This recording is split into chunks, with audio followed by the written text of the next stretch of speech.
Et bonjour à toutes et à tous et bienvenue pour un nouvel épisode de Nanarologie, notre épisode de la Saint-Valentin. Et bon, c'est vrai que chaque année on essaie de faire des films sur l'amour. L'année dernière on a fait sur Tammy et le T-Rex, qui était une relation d'amour absolument merveilleuse. Mais cette année j'ai envie de parler d'un autre type d'amour, à savoir l'amour envers soi-même. C'est très important, il faut s'aimer dans la vie, messieurs, dames, les On auditeurs va et les parler de auditrices. masturbation, globalement. On va parler de masturbation dans le cas présent, mais oui, non. On parle d'amour, évidemment, pour la personne que vous êtes. Et c'est pour ça que le film qu'on va traiter aujourd'hui est le deuxième film de Neil Breen. On a fait Double Down il y a quelques mois, voire années maintenant, avec Quentin. Et là, du coup, aujourd'hui, on va faire le deuxième film qui s'appelle I Am Here Now, qui date de 2009. Et pour l'occasion, j'ai avec moi les deux célibataires de l'équipe. Let's go. Vraiment, je me suis rendu compte il y a 2 minutes avant que vous n'arriviez pour l'enregistrement. Je me dis putain, c'est marrant. On fait le truc de Saint-Valentin, les deux célibats avec moi, et on fait un film sur Neil Breen. Justement, les autres sont occupés, quoi. C'est ce que j'allais dire. Et devine pourquoi ? Parce que nous, on est célibataires. Voilà. C'est ça, donc vous étiez disponible. Non, et puis en plus de cette coïncidence rigolote, qui n'en est peut-être pas une, on a aussi... vous n'avez jamais vu de film de Neil Breen. Et vous êtes les deux seuls dans l'équipe qui n'aviez jamais vu de film de Neil Breen. Exactement. Je connaissais que de réputation. Genre vraiment, un peu comme cet oncle dont on a honte un peu dans la famille, quoi. Ah, c'est une légende en métier, Neil Breen, bien sûr. Mais effectivement, je n'avais jamais vu de Neil Breen, je ne savais même pas ni à quoi il ressemblait, ni à quoi ses films ressemblaient, ni ce pourquoi il était connu. Mais c'est un nom, on va dire, qui résonnait un peu comme Tommy Wiseau, un peu comme voilà quoi. C'était un personnage, on va dire, du métier, quoi. Ouais, c'est un peu la même espèce que Tommy Wiseau, parce que je considère pas ces gens comme des humains. Pour moi, c'est des entités. Et définitivement, Neil Breen, c'est une Tommy Wiseau, mais à un tout autre niveau. Parce que lui, en fait, il veut pas qu'on le prenne pour un mec sympa, il veut qu'on le prenne pour un dieu, tout simplement. Ouais, il est sur un autre registre, quoi. Il est un peu sur le syndrome Elon Musk. C'est voilà, vraiment. Je suis génial, vous êtes des merdes. Point. D'ailleurs, si on faisait un biopic d'Elon Musk, Neil Breen qui joue Elon Musk, je prends à 100%. Mais vraiment, premier degré. Du coup, toi, Erwan, comment vas-tu ici ? Et avant même de parler du film, toi, voilà, qu'est-ce que tu connaissais de Neil Breen est-ce que tu as été ravi de l'exposition que tu as subie avec ce I Am Here Now ? Eh ben déjà, ça va pas, parce que tu viens de me rappeler que j'étais célibataire, et du coup, c'est pour ça que j'avais du temps pour Nanarologie. Vas-y, parle-nous d'amour, vas-y, c'est bon. Exprime-toi, Erwan. Non, envoie-le chier, là, ce connard marié. D'amour avec les autres célibataires, sachant que notre podcast est disponible partout. Enfin bref, alors donc... Non, c'est bien, ça me rappelle un peu les Simpsons avec l'ours de l'amour, où justement t'avais Homer Simpson qui imaginait les bisounours en train de lui casser la gueule, et il disait mais normalement toi t'es gentil, et là il envoie un avec une barre de fer et dit ouais je suis l'ours de l'amour passionnel.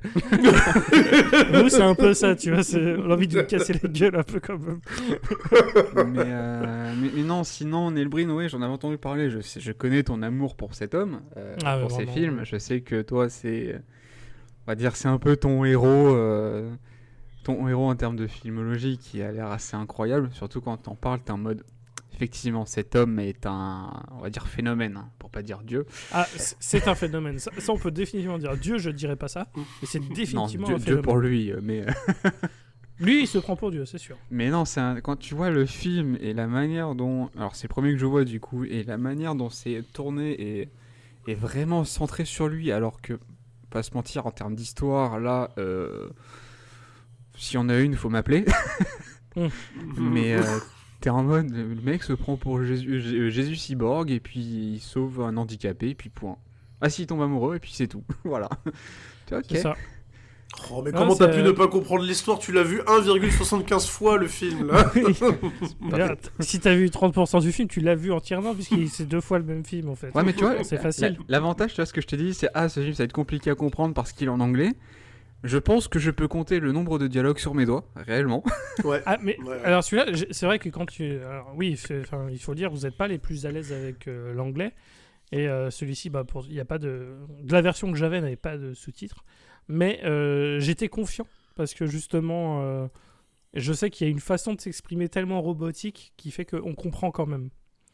C'est surtout que, très blague à part, vraiment, il est pas verbeux. Hein. Ah non. C'est un film visuel. C'est un film visuel avant d'être un film textuel. C'est ça. Ah ouais. Et il laisse respirer les scènes, beaucoup. Ah bah tout à fait. Et c'est aussi... C'est des scènes qui font de l'aérophagie, vraiment, là. Ah mais clairement. Ce film, il respire. Vraiment, il prend son temps. Non, et c'est aussi la raison pour laquelle on fait ce film-là. Donc, nous, c'est l'épisode pour février 2024, mais si vous nous écoutez plus tard, voilà. Mais pour donner un petit peu de contexte, en fait, c'est aussi parce que le Blu-ray de son 6e film est disponible à l'achat sur son site. Parce que c'est comme ça que Neil Breen fait la distribution de ses films. En fait, il a un site pour acheter ses Blu-ray. Et en fait, ces Blu-ray, c'est juste des CD qu'il grave lui-même. C'est des CD blancs qu'il grave lui-même, donc il n'y a aucune décoration ni rien.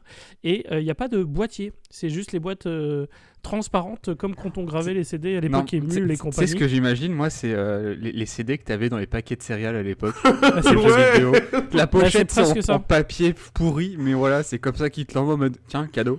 Non, je t'ai vendu genre 40 balles. Il y a un boîtier en verre, mais c'est vraiment ceux que tu achètes par paquet de 250 qui coûtent 10 €, tu vois. En verre Et c'est te fait se prendre ça. Non, c'est en plastique, c'est un truc en plastique. Ah, d'accord, oui. Mais en plastique transparent, c'est donc tu vois le DVD derrière. Il n'y a rien de caché, c'est vraiment. Et puis il fait ça, je crois qu'il y avait des photos où genre les DVD, les piles de DVD sont dans son garage, hein, c'est vraiment. Donc c'est vraiment le réalisateur lui-même qui va emballer son produit lui-même, qui va te l'envoyer, te le poster lui-même. En termes d'exclusivité quand même, voilà quoi. En fait, le mec il a pas compris, c'est un agriculteur. Clairement. Le circuit court, il est là, on va pas se mentir. C'est sûr. Le premier Blu-ray écolo de l'histoire là. C'est pire. De la production au client directement, il n'y a pas d'intermédiaire. Il gère tout de A à Z, c'est ça qui est incroyable. Chez toi, tu vois. Et du coup, par contre, c'est une personne assez secrète, donc il n'y a pas vraiment d'anecdotes spécifiquement sur I Am Your Honor. On en a quelques-unes, mais je voudrais d'abord, parce que comme c'est moi qui ai proposé ce film, que vous en doutez, vu que comme on vous l'a dit, moi je suis un amoureux de Neil Breen. Alors je sais que c'est une figure très... qui cause des discussions sur la communauté, on va dire, des nanars, parce qu'on a des gens qui sont très fans, comme moi, et on a des gens qui sont pas fans du tout. Et notamment, on a eu Twisted Pair, qui était son 5e film, qui était passé à une nuit nanarland il y a 2 ou 3 ans maintenant, et c'était absolument... c'était un drame. Il y a eu une réaction dans la salle, où vraiment c'était putain mais qu'est-ce qu'on vient de voir. Et j'avais quelques amis qui vraiment quand on parlait après de la soirée et qu'est-ce que t'avais été préféré, moi j'avais dit le Neil Breen, ils m'ont regardé genre mais putain mais t'es vraiment un connard. C'était vraiment du coup ils ne l'ont jamais revu depuis hein. Non mais sachez-le, ces amis-là avaient raison. Régner ce genre de personne. C'est un peu ça. Et Neil Breen n'est pas le pire de ses défauts, sachez-le. Non, vraiment. Et je vais vous donner alors la seule anecdote qui est mise sur IMDb pour ce film, qui est une anecdote qui me fait beaucoup rire. Alors il y a la gaffe, genre c'est un bébé plastique. Hein. Ça on en parlera parce que tout le monde l'a remarqué aussi. Non, c'est la seule anecdote qui me fait rire. Clairement, c'est une belle farce. C'est quand la sœur jumelle perd son boulot, l'autre sœur attend presque une seconde entière avant de lui proposer de tourner vers la prostitution. Voilà. Attends. Elles étaient jumelles ? Non, oui. Non, mais bon, effectivement, dans le film, oui. Ah, d'accord. Et après, quand tu regardes, si tu cliques sur les anecdotes du film sur IMDb, t'as d'autres trucs qui, en fait, c'est un peu des Chuck Norris facts sur Neil Breen, plus que des choses. Par exemple, nous avons... Oui, voilà. Alors, le directeur Brian Metcalf, qui a fait Living Among Us Adverse, a déclaré dans une interview que Neil Breen était une inspiration pour tout son travail. Et il appelant que c'était un homme brillant d'Hollywood. On a aussi Neil Breen est un élément stable de la table périodique. Et c'est la seule raison pour qui explique sa pauvre alchimie avec pas mal des actrices. Donc voilà, une petite blague chimie, on aime bien. Ah, effectivement, dans une scène, on s'en rend compte. Hein. Et une autre anecdote qui m'a fait rire aussi, c'est, qui est évidemment complètement fausse, la production a été arrêtée quelques jours quand Neil Breen s'est mis à se battre avec le ciel. Ça fait penser au grand-père Simpson. Ouais, c'est ça, All Man Yellow Sky. C'est complètement ça. Alors, du coup, petit historique rapide, Neil Breen avant c'était un agent immobilier, et qui s'en sortait très bien, qui s'est fait beaucoup d'argent et qui a décidé d'arrêter tout ça parce que lui sa passion c'est le cinéma, mais le cinéma indépendant, donc lui il veut tout faire.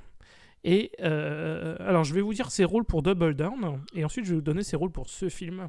Vous allez voir qu'il y a quelques différences. Alors pour Double Down, il y a 4 ans, il était réalisateur, scénariste, producteur, monteur, directeur musical, acteur principal.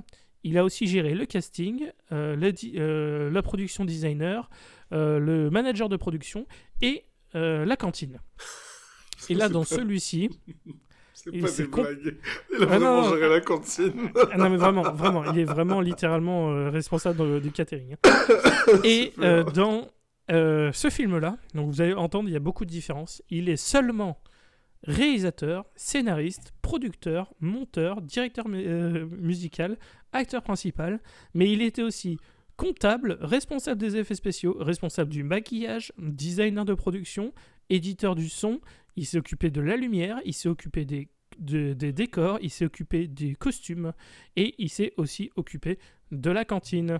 Et en plus, il signait les chèques aux acteurs. Incroyable. Voilà. Tout à fait. Et il a aussi fait les effets spéciaux parce qu'il y a quelques effets spéciaux. Oui, c'est vrai. Voilà. Et dans son prochain film qu'on fera un jour, qui est Fateful Family, il fait aussi tous ces rôles-là.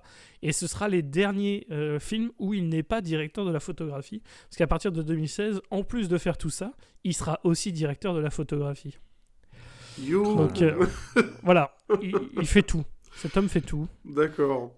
Quand il dit qu'il s'est occupé de la lumière, est-ce qu'il considère la lumière, le soleil, comme étant quelque chose dont il s'est occupé? C'est un choix, c'est Dieu. Naturel. Grâce à lui, la lumière est là. C'est exactement. En fait, il est arrivé sur le plateau, il a fait que la lumière soit. Littéralement. Et justement, c'est là où on voit que, à partir de là, il est parti dans un délire full figure divine et compagnie, parce que dans le précédent film, il jouait un humain. Alors, il jouait l'humain le plus fort de tous les temps et compagnie, bien sûr, mais il jouait encore un homme. Là, ça y est, il a dépassé son statut. D'humain. Il est au-delà. Et c'est pour ça que dans ce film, il s'appelle l'être. C'est simplement. Il est the being. Il est l'élu. Même pas, il est même au-delà de l'élu, il pète la gueule à tous les élus. Alors là, Néo, il peut se remballer. Clairement.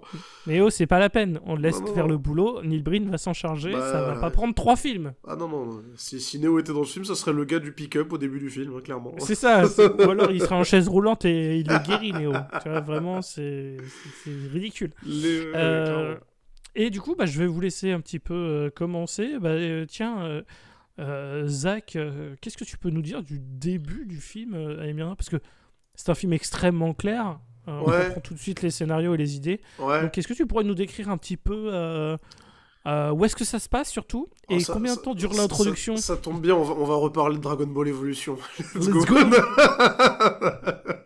Alors c'est un film déjà très rapide, faut vraiment faut pas cligner des yeux, faut être 1h20.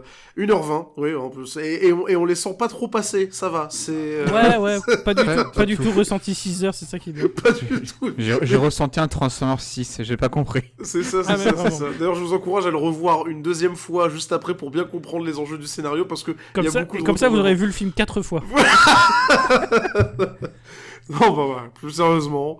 OMG, comment c'est lent, comment c'est long.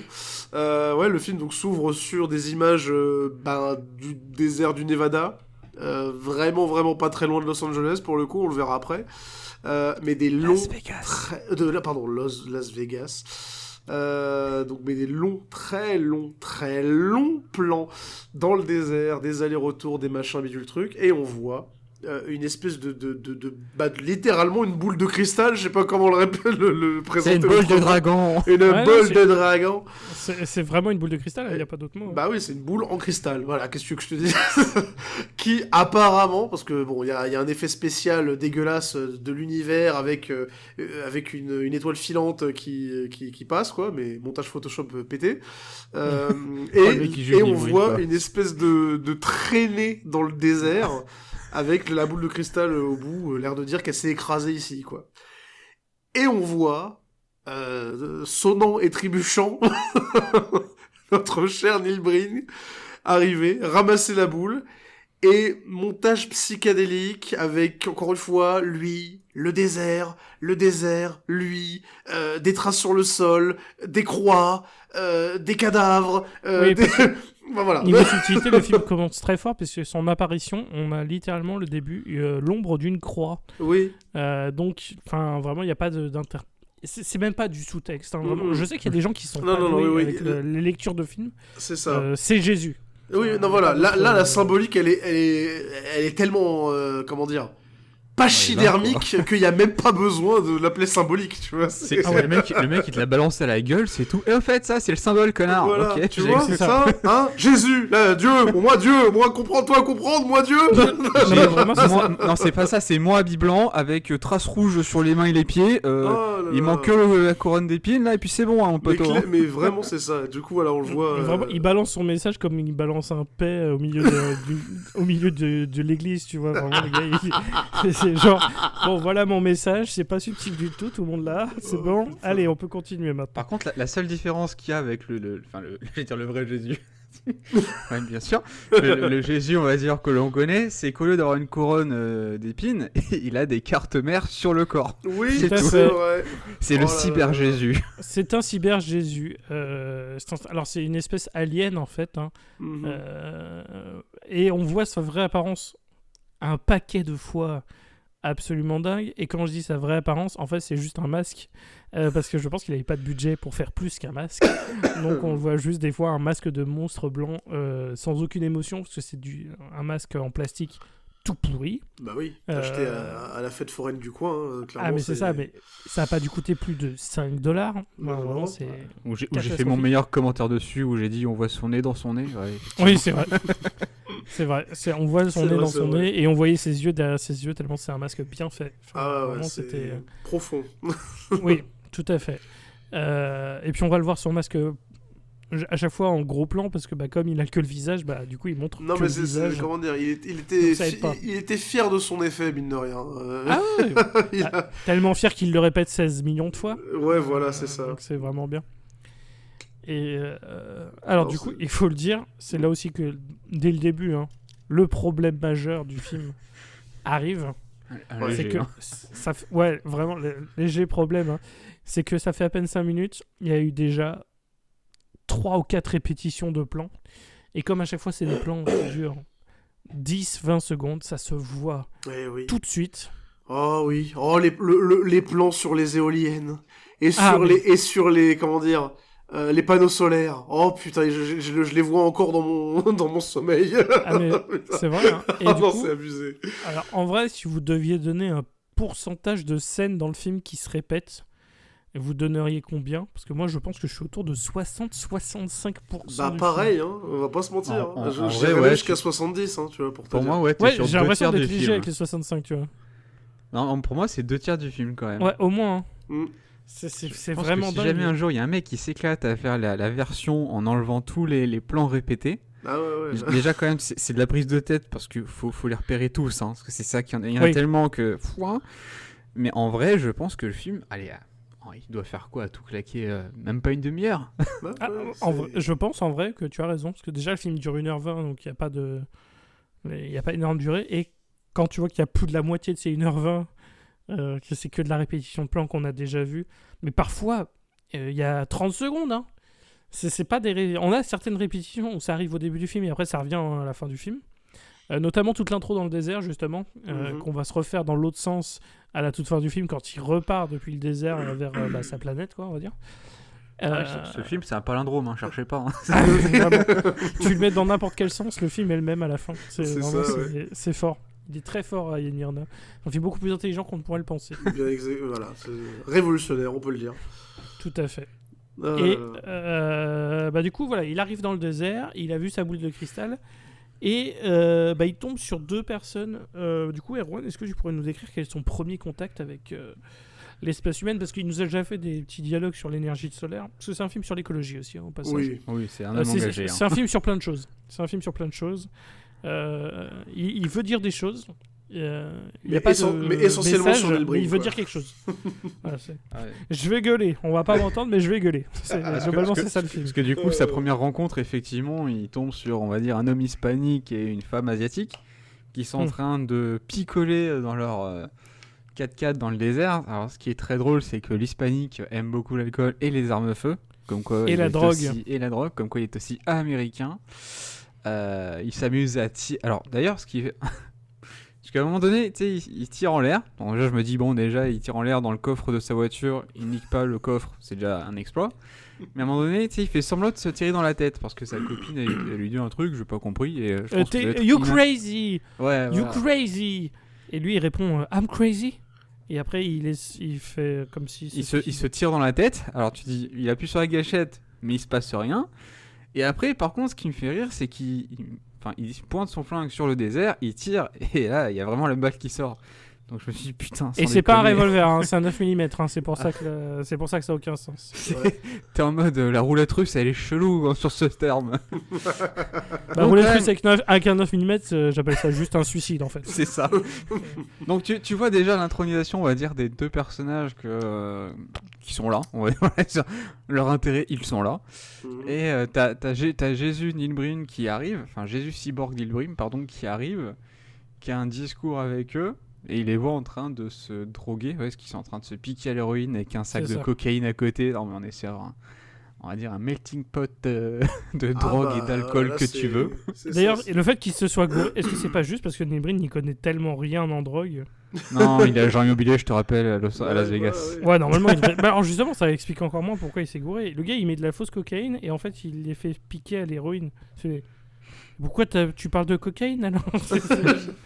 C'est pas la même drogue, mec. Parce que il aime les mélanges. C'est ça, comme le côté dépravé de vas-y, on mélange tout. Voilà. Ouais. C'est même pas ce qu'il y avait dans la seringue, en vérité. De l'eau. S'il y a de la cocaïne dans la seringue, j'ai des questions. Hein. Il y avait de la Corona dans la seringue, c'est bon, t'es content, voilà. Ah, c'est un film sur la famille. La famille, c'est important. En tout cas, ce qu'il n'y avait pas, c'est ce qui indique que le personnage est un drogué mexicain aussi, et qu'on n'a eu aucune explication sur ça d'ailleurs. Il a un t-shirt troué. Ouais. Et le problème, c'est que Neil Breen, il va lui piquer ses fringues. Non mais oui, ça c'est... Pourquoi avoir pris un t-shirt troué? Non mais déjà, le mec, il se fait tirer... Oui, parce qu'en plus, le Mexicain lui tire dessus. Et il se soigne tout seul, en mode tranquille. Oui, tes balles ne font rien en fait. Avec sa main magique qui surbrille très bien faite, il se soigne tout seul. Ah oui, ce plan-là aussi, il endort les 2. Alors les 2 qui se couchent l'un sur l'autre, enfin j'adore le plan qui est là pour dire on est au sol. Non, il les endort pas au début, il arrête le temps. Ouais, c'est vrai qu'il y a ce pouvoir d'arrêter le temps. Mais que pour ces personnages. Il arrête pas le temps de manière globale. Oui, c'est le Charles Xavier, c'est pareil. Oui, c'est ça, voilà. Il nous fait le Charles Xavier dans l'aéroport. C'est exactement ça. Et du coup, moi ce que j'adore, tu vois, c'est quand il vole les fringues du mec, c'est qu'il enlève le pantalon, le t-shirt, et lui, il est habillé comme Jésus, donc il a une toge. Et il enlève sa toge. Moi, dans mon cerveau logique, tu vois, alors c'est peut-être ça le problème. Hein. Je me suis dit, peut-être tu enlèves le pantalon du gars, tu mets le tien, et ta toge, tu la fous derrière, tu la mets après, et tu remplaces le t-shirt. C'était pas une toge en plus, il y avait juste une chemise blanche éclatante, voilà quoi, tu vois. Mais vu qu'elle a été longue, tu vois, je me suis dit, c'est une toge, tu vois. Ouais, non mais voilà, en fait, il aurait pu juste prendre le jean et laisser sa chemise, mais en fait, non, voilà, il a pris aussi. Il voulait être à poil dans le désert, c'est tout. Ouais, voilà. Il s'est fait un kiff. Bah, de toute façon, c'est un homme qui aime se mettre torse nu, clairement. Mais d'ailleurs, c'est aussi... c'est ça qui est étonnant, c'est que le mec, du coup, il avait une chemise, donc qui est pas trouée. Hein. Ouais. Et en plus, quand il s'est fait tirer dessus, il répare les fringues en même temps que sa peau. C'était une pub vaniche en même temps, donc pour te dire.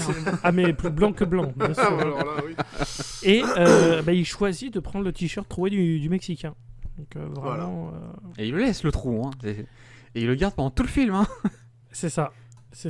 Et du coup, donc il a piqué des fringues et il dira aux gens je vous libérerai plus tard de votre condition. Et il commence à se barrer. Ah oui, et il est invisible aussi. Oui, il les fait disparaître. Et il les tue pas, hein, c'est important de préciser, c'est genre vraiment... Non. Il tue pas, et spoiler, il va vraiment pas les tuer parce qu'on va les revoir. Ouais. À la fin du film, quand il refait exactement la même scène, mais dans le sens inverse. Non, oui, quand on va rembobiner le film, quoi. Oui, c'est ça, c'est vraiment le dernier quart d'heure, c'est le premier quart d'heure à l'envers, hein, mais littéralement, il n'y a pas de vanne.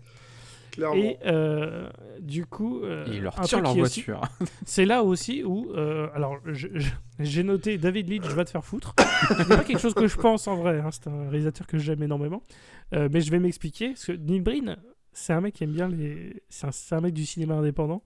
Il aime bien des plans qui ont des messages, mais qui sont pas forcément... qui sont un peu abstraits. Le problème de lui, c'est qu'il a juste fait les plans qui veulent pas dire grand-chose, sans la partie message. Du coup, on a des plans de tête de poupée dans le désert. Voilà. Planté dans le sol. Il n'y a pas de message. Il n'y a pas de message. Ça veut rien dire. Oui, parce que j'ai essayé, hein, je me suis dit, bon alors attends, il y a combien de têtes de poupées ? Est-ce que les poupées en question représentent certains personnages qu'on verra plus tard dans le film, ou qu'on a vu dans le film, puisque je rappelle que les plans n'arrêtent pas de se répéter. Non, c'est... Voilà. Vous avez on va les revoir plusieurs fois, têtes de poupées dans le film. Deal with it, voilà, c'est tout. C'est ça, faut l'accepter. C'est vraiment... Ok. Sur une musique de JRPG. Ah oui, alors ça, il faut le dire, par contre, la musique, c'est vrai qu'on a la musique qui est au premier degré pas mauvaise. C'est juste que ça va pas avec le film. C'est ça, voilà, ouais. Parce que ça fait vraiment... On est dans une carte du monde dans Final Fantasy, et en fait, c'est juste lui qui marche dans le désert. Et c'est bizarre, tu vois, j'ai l'impression, mais attends, j'ai lancé, je sais pas, j'ai lancé Tales of Symphonia sans faire exprès, voilà, c'est pas raté, mais ça a rien à voir. Enfin, oui, c'est ça. C'est ça. Mais la musique est bonne, mais on sent que c'est pas lui qui l'a fait, tu vois. Oui, d'ailleurs, oui, c'est ça, anecdote, hein. Il marque qu'il est directeur de la musique. En fait, toutes les musiques qu'il prend, c'est des musiques libres de droit. Libre de droit. De droit. Générique libre de droit. C'est notre façon d'inviter officiellement Mea au podcast un jour.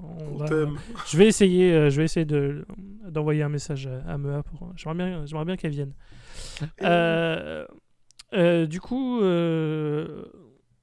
Du coup, voilà, on a de la musique donc libre de droit.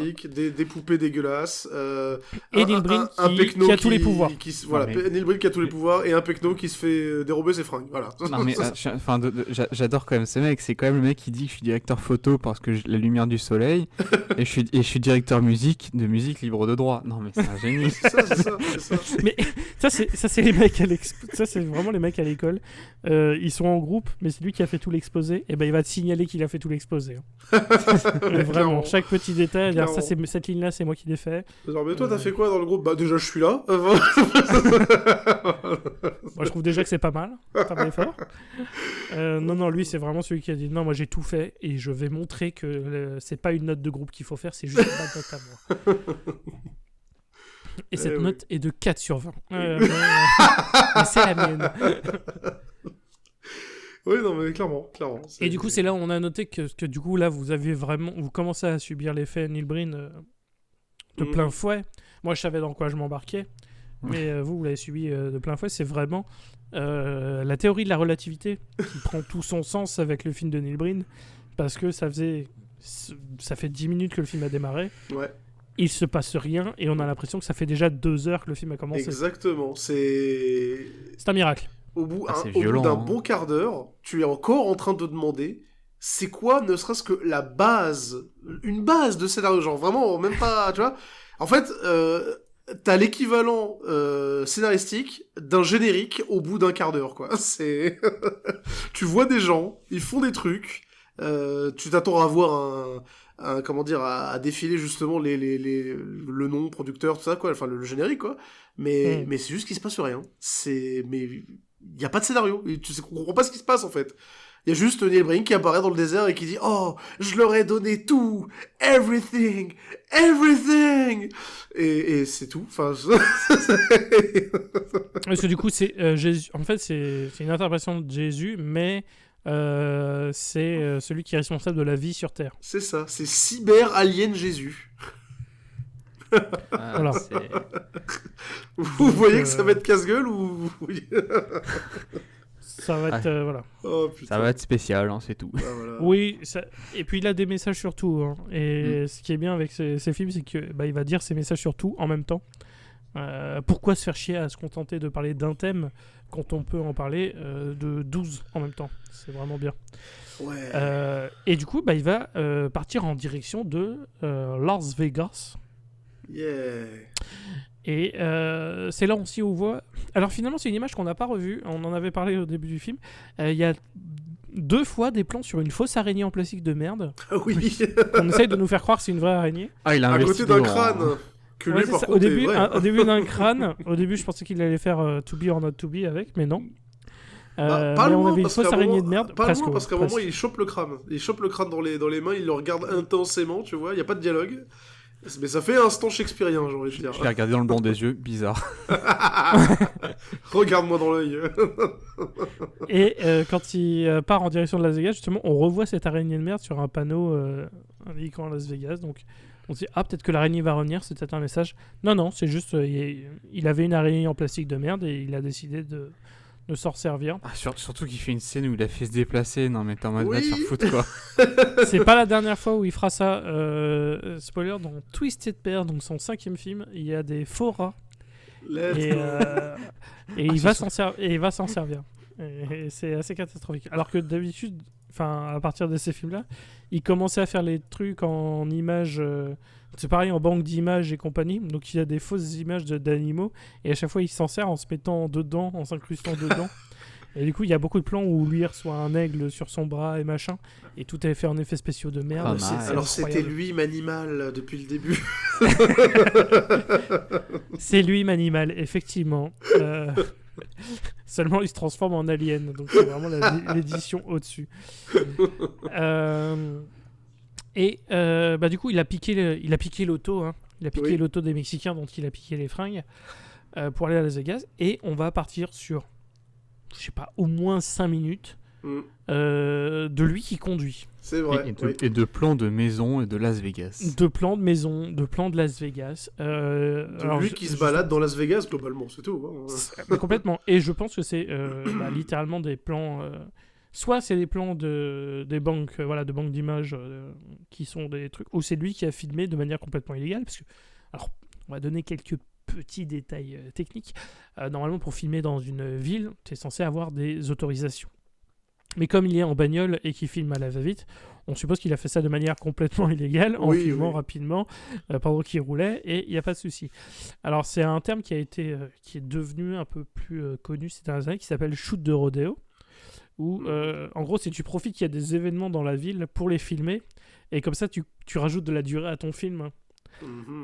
Notamment justement quand il y a des défilés, des spectacles et machin, il y a beaucoup de films dans les années 70 et 80 qui n'avaient pas de budget, ils disaient attends, il y a un spectacle dans cette ville là, on va les filmer dans cette ville là, comme ça on fera croire que le spectacle c'est lié à notre scénario, et c'est des économies de dingue. Mais eux ils filment au moins quand il y a des événements. Neil Breen lui il filme juste la ville. C'est ça.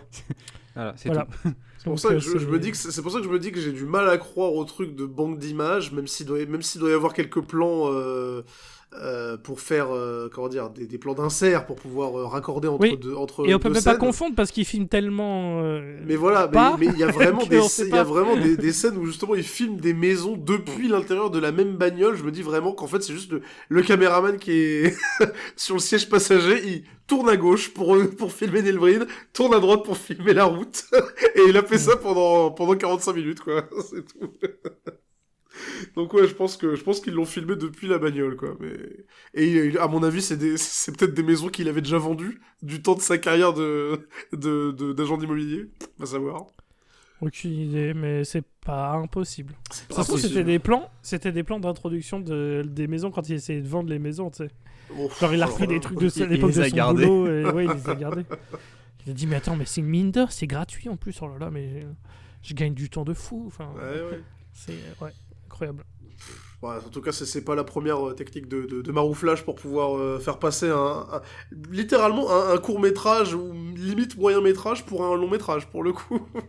Non, lui, il utilise justement la répétition et la respiration de plan. C'est Je ça. t'ai dit, un plan qui a besoin que de 10 secondes en réalité, avec lui, ça va en durer 45. Ouais, bah ça se voit même à plusieurs reprises, notamment quand il y a un dialogue qui doit démarrer, tu le vois souvent avec le plan qui commence, genre il filme le sol, il déplace la caméra jusqu'au niveau des acteurs, il y a un blanc, et là la scène elle commence, tu vois. Déjà, tu le vois avec la première apparition d'autres personnages là, où t'as... Alors on est méchant, mais on l'a appelée la Régine américaine. Ouais, alors pour notre défense, elle ressemble un peu à Régine. Ah oui, non, mais c'est Régine, mais version américaine. Hein, pas de... Il y a un quintuple menton. C'est ça. Voilà. Là, la Régine de la Compta, on a tous la même. Enfin bref. Voilà. Au bout d'un moment, voilà, il faut le dire. Sauf que la Régine de la Compta, malheureusement, je pense qu'elle joue aussi bien que la Régine américaine. Oh, bah alors, les moi, je sais pas quoi dire face à ce genre de mépris. La critique, elle est facile. Hein. Mais faites des films, faites des films comme Neil Breen, s'il vous plaît. Hein, s'il vous plaît. Okay, attends, je vais tourner 4 images que je vais répéter. Et tu sais, je vais regarder le truc, ça se trouve, c'est vraiment Neil Breen, je sais pas s'il se fout de ma gueule, en fait. Non mais oui, du coup c'est là on va voir les premiers dialogues de personnages et alors on va pas être méchant avec les acteurs, mais parce que c'est visiblement pas des acteurs, mais voilà, c'est pas des acteurs et c'est pas quelque chose spécifique à ce film. Tous les acteurs de tous les films de Neil Breen sont mauvais. Voilà.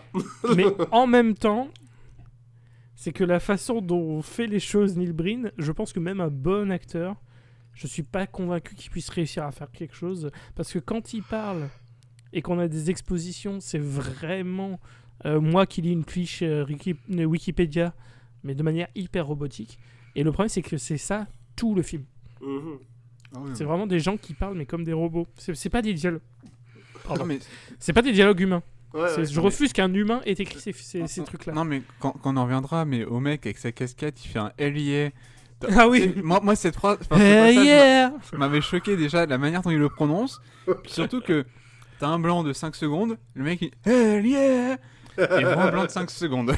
T'es en mode, dans quel monde ça peut être réel?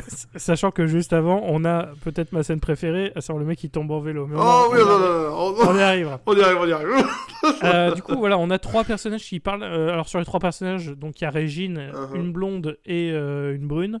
Mais on faut retenir que la blonde, parce qu'on va la revoir plusieurs fois. Voilà, et dans le dialogue, on comprend vaguement que ce sont des écolos qui se réjouissent que va y avoir des éoliennes et des panneaux solaires qui vont être déployés, blablabla, bla, bla, bref, que en gros l'énergie de la ville va être plus verte, quoi, globalement. C'est ça, mais en vrai, ça ne va pas arriver et ils vont être tristes parce que les vrais méchants, c'est les capitalistes. Voilà. Jamais j'aurais cru. Ça c'est vraiment le point le plus science-fiction de tout le film, tu vois. Mais vraiment, et j'inclus Neil Breen Jésus dedans. C'est vraiment un mec qui balance. Ah, clairement. Vraiment, attends, quoi, t'es en train de me dire que le libéralisme, ce serait pas que de la positivité? C'est impossible. Non, mais en tout cas, faire incarner les grands méchants par des hommes blancs vieux, capitalistes, enfin, c'est bon, on n'est plus dans un... C'est parodique. Ouais. Hein, c'est bon, on connaît la vraie vie. Hein. Les méchants, c'est les jeunes woke qui mettent des gays partout pour converser les enfants. Exactement, ceux qui ont les cheveux verts, c'est bon, on sait très bien qui c'est. Les guerres dans le monde, c'est eux. Hein. Vraiment, c'est eux. Du coup, voilà, on a l'introduction donc de trois vieux blancs capitalistes. Non, deux blancs et un noir. Comme ça, pas de racisme. C'est ça. Par contre, de l'agisme, ça c'est sûr, ils sont tous vieux. Mm-hmm. Et du coup, ils se voient et en fait, ils se connaissent clairement, c'est des amis. Oui. Et pourtant, la première fois qu'on les voit, ils nous expliquent vraiment, globalement, le message c'est on est vraiment des gros méchants et on modifie les lois et on fait tout ça pour notre gain personnel parce qu'on est des gros bâtards. Tu dis des trucs que si tu es responsable du plan maléfique, eh ben, tu le dis pas parce que tu le sais que tu le fais. Parce que tu es littéralement en train de le faire déjà. Et ils le disent en plus de ça, ils répètent l'intégralité de leur plan dans leur bagnole, à la vue de tout le monde. Mais vraiment. Et voilà. En fait, c'est ça, ils s'en cachent pas, ils sont vraiment au milieu. Tu sais, c'est comme si nous, on se baladait dans la rue et puis je suis en mode, oh putain, je viens de tuer 4 personnes. Oh là là, mais qu'est-ce qu'on s'est marré quoi. Enfin, ça marche pas comme ça dans la vie, quoi. Un mec qui sort du Bataclan, quoi. Alors donc... Exactement. Non, mais c'est totalement l'idée, hein, sur le principe. Mais les vraiment. mecs sont contents de détruire le monde et en mode, bon, c'est drôle quand même. Ouais, c'est ça, ils se disent, nous on veut bien faire l'énergie verte. De thunes, ah là là, nous on veut bien faire l'énergie verte, mais moi je préfère l'argent. Et tu vois, ok, c'est super. C'est ça le film. Et du coup, donc on a Régine et ses copines. Alors les copines s'en vont, et à ce moment-là, t'as Neil Breen qui arrive et qui offre une fleur à Régine. Qui est très contente de recevoir une fleur. Et oui. Après, je pense qu'elle faisait un petit peu la gueule parce qu'on lui a pas proposé du jambon, mais... Oh ta gueule, oh non. J'aurais préféré du pâté. Vanne gratuite. Oh, pas possible. Oh la balle perdue.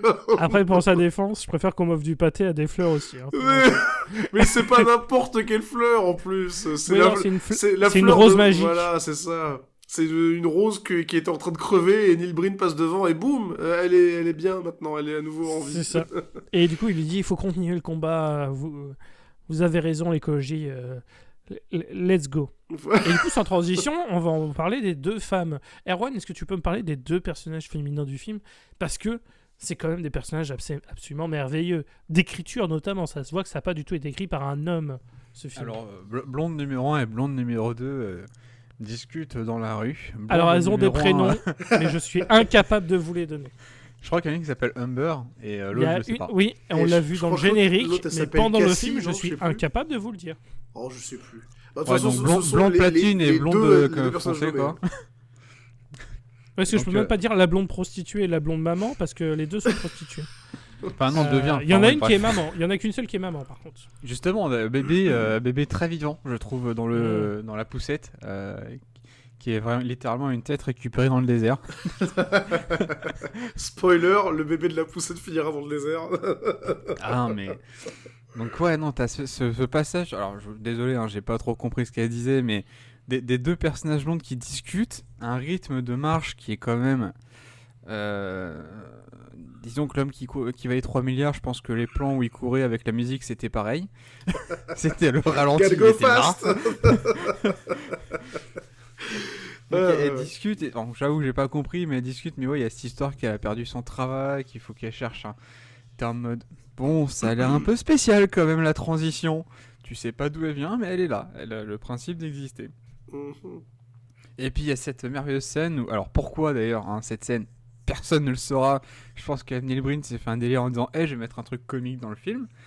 C'est qu'il y a un cycliste qui croise ces 2 jolies femmes et qui en fait les évite, les regarde et attention, cascade, fait une magnifique chute sur le côté. Oui. C'est avec quand même des plans sur la roue avant du vélo qui fait des écarts incroyables.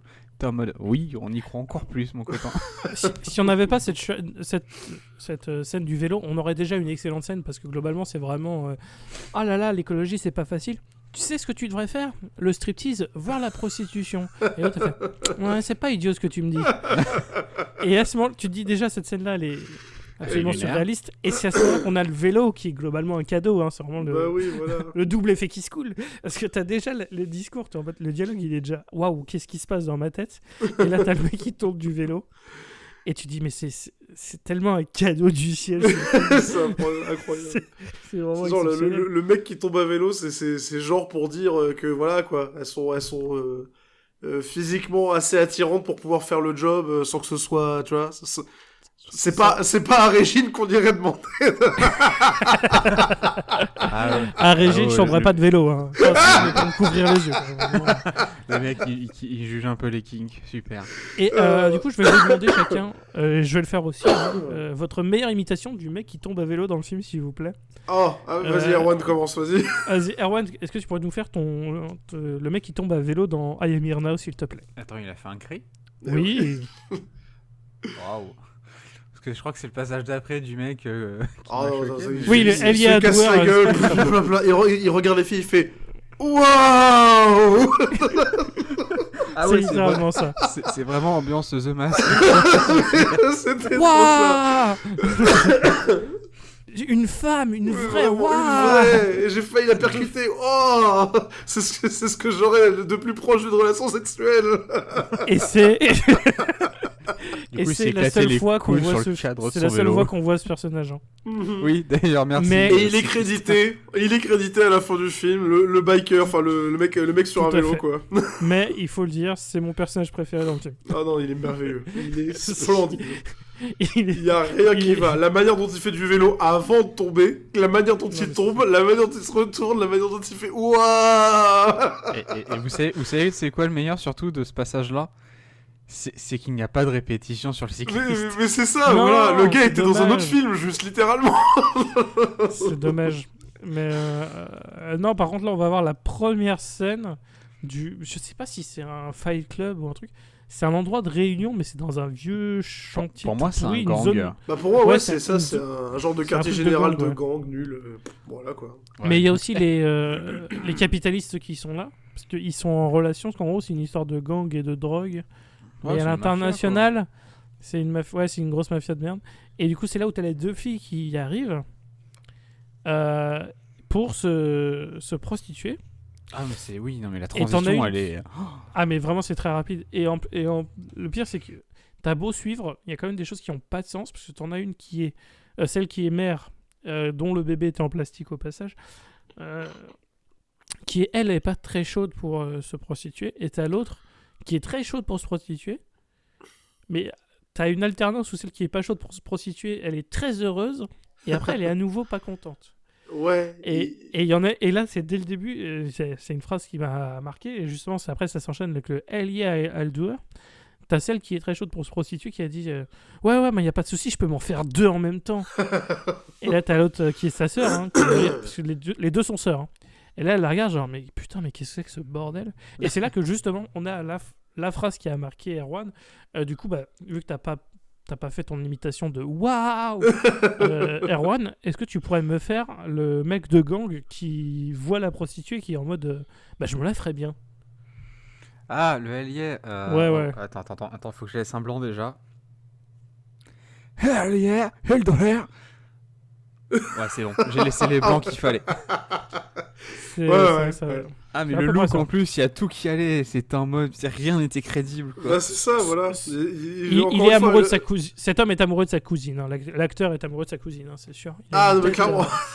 il a une tête à avoir des parents qui sont de la Ah. même famille. Vraiment, Ah ouais, non, mais c'était. J'ai pas compris, mais ouais, lui, Ouais. c'était spécial. S'il y avait bien un dialogue qu'il fallait pas laisser respirer, c'était celui-là. Hein. C'est- Ah, celui-là, non, clairement. Fallait pas traiter. Même Neil Breen, il l'a regardé, quand il l'a vu, il a dit ah non, lui, c'est pas plus 5 secondes. Hein. Vraiment, je peux pas. Et il Trop passera dangereux. pas dans les répétitions celui-là aussi. Ah non, celui-là, on va pas le répéter, non. Oh putain. Ouais. Et du coup, bah, t'as des gangs qui sont en train de parler, machin. Mhm. Et enfin, pour montrer que c'est un truc violent, t'en as un qui va tirer dans le poignet d'un collègue du gang, mais Oui. sans transition. Il prend le flingue, il lui tire dans le poignet. Du coup, C'est tu genre, vois la blessure. Ah, moi je veux prendre cette prostituée là. Non, elle est à moi. Bam, je te tire dans le bras. Voilà. C'est ça. C'est comme ça qu'on Et du coup, défend son territoire. tu montes la blessure et compagnie. Et tu t'entends le mec vraiment crier pendant 2 minutes. Et après, sans transition, ils donnent de l'argent à la prostituée, puis ils vont faire leur vie. Ouais. Des fois, il y a un manque de transition des scènes, il y a un manque d'enchaînement Ouais. qui est dingue. Et le cri, c'est vraiment un cri, comment dire, d'un personnage qui meurt dans un jeu PS1, et en plus de ça, le cri est répété, mais c'est le même cri, vraiment. C'est Oui. genre ah Ouais, c'est vrai. avec de l'écho et tout. Enfin, c'est dégueulasse, quoi. Ah là là. Mais oui, voilà, effectivement, violence gratuite, gang, prostitution, sexe, drogue. Bienvenue à Voilà. bienvenue à Las Vegas. Je suis Bernard de la Villardière. Et j'ai enquêté pour vous. Trafic de sexe, Je me suis infiltré pendant 6 mois. Je m'en suis fait de la gueule. Je m'en suis fait de la gueuse. C'est ce que je veux dire.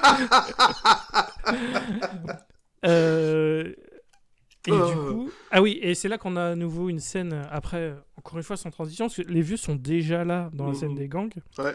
Et après, on a une autre scène où on retrouve ces mêmes vieux, mais dans un autre lieu. Et c'est là où on a justement ce fameux truc où il y a la montée de la caméra le long des escaliers.